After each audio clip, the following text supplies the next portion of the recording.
Hello, this is Anthony Miller, Special Districts Manager with the City of Oxnard, presenting the Maintenance and Funding Policy Workshop for Landscape Maintenance Districts. Recommendation to the Public Works and Transportation Committee is 1. Discuss key elements for a potential maintenance and funding policy for landscape maintenance districts, and 2. Recommend staff develop a maintenance and funding policy for landscape maintenance districts to be presented to the City Council for consideration. A little background on this policy workshop. This will not deal with community facilities districts, maintenance assessment districts, or waterway assessment districts, and is exclusively focused on landscape maintenance districts. Landscape maintenance districts, or LMDs, are created under the authority of the Landscape and Lighting Act of 1972, or Streets and Highways Code sections 22500 through 22679. LMDs were first used by the city in the 1980s. And they fund specific improvements within their formation documents.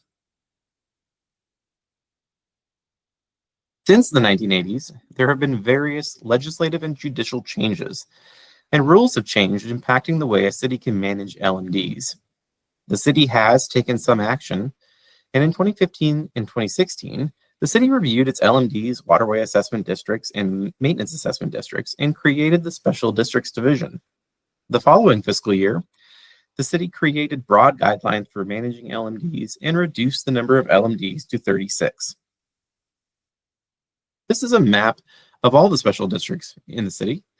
And again, as this policy specifically deals with landscape maintenance districts, those are highlighted in yellow.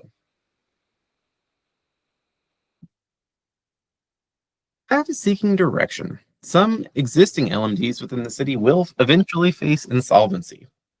Council direction on key LMD elements can prevent future problems, and a policy solely focused on LMDs can address their requirements specifically.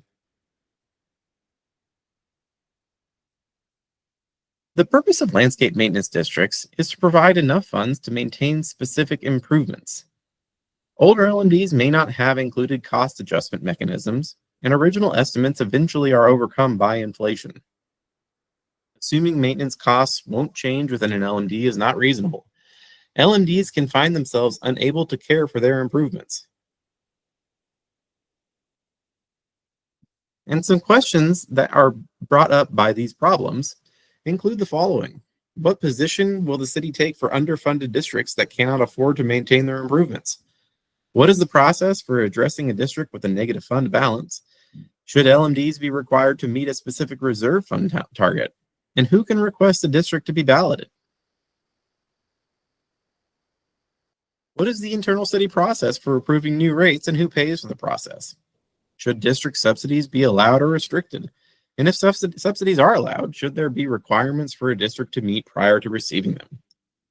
What happens if a district is polled and chooses not to ballot themselves? This is a statewide issue with multiple solutions.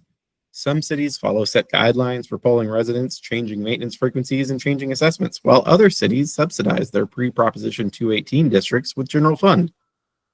Due to the variety of these options, staff is seeking input and direction for the creation of a maintenance and funding policy for landscape maintenance districts within the city of Oxnard.